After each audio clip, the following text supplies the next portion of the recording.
One of my biggest complaints with Assassin's Creed 4 Black Flag was that I rarely actually cared about Edward's story as I sailed across the Caribbean. Well, I'm happy to say that the Freedom Cry DLC tells the emotional story of Adewale, Edward Kenway's one-time first mate, as it dives into some heavy, powerful themes of slavery and the true price of freedom.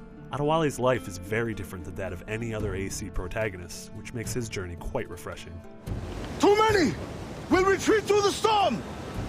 But ironically, the thing I liked most about Black Flag, the sheer freedom of exploration, is nowhere to be found in Adewale's journey.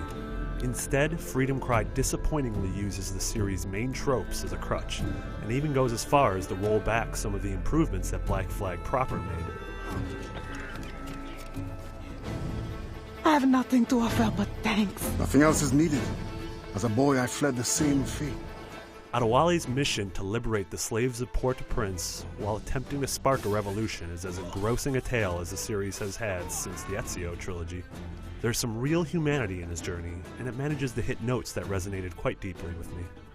Experiencing the new sights and sounds of Port-au-Prince were great, as the series has a unique feel compared to the main hubs of Black Flag.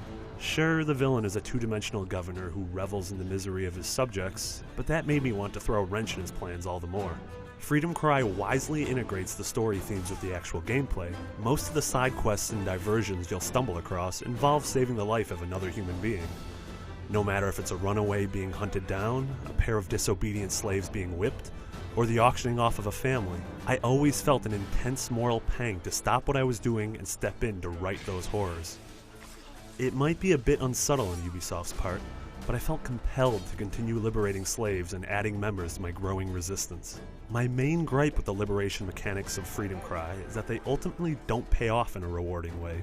As I watched my resistance movement steadily grow, I kept expecting the number to eventually come into play in some sort of massive revolution mission, where we overthrow the island's corrupt leaders. Sadly, the men and women you save only seem to exist to help you unlock character upgrades at predetermined intervals.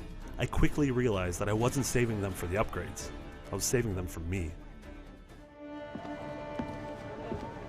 Madame Joseph. Expecting a package.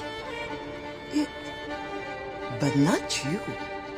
Despite Freedom Cry's much improved story and dense setting, it still stumbles over the problems that have plagued the series since its beginning, and even some that seem to have been fixed.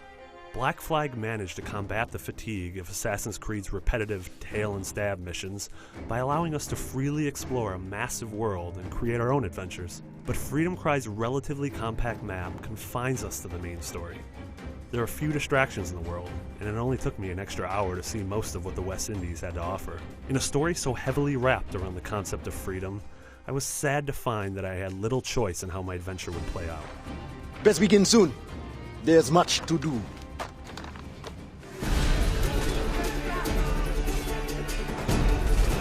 For better or worse, Freedom Cry feels like an entire Assassin's Creed game distilled into 5 hours. That's good, but it's an Assassin's Creed game that doesn't include many of the steps forward that Black Flag so recently made.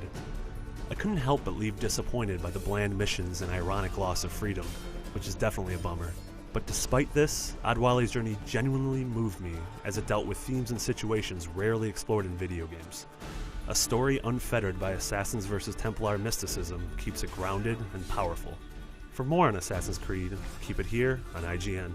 Now take a look at one of my favorite moments from the game.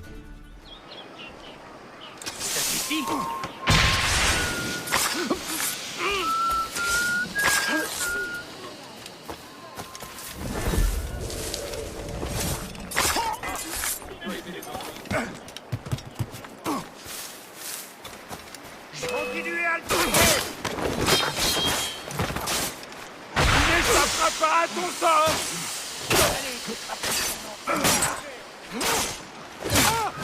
Je parie.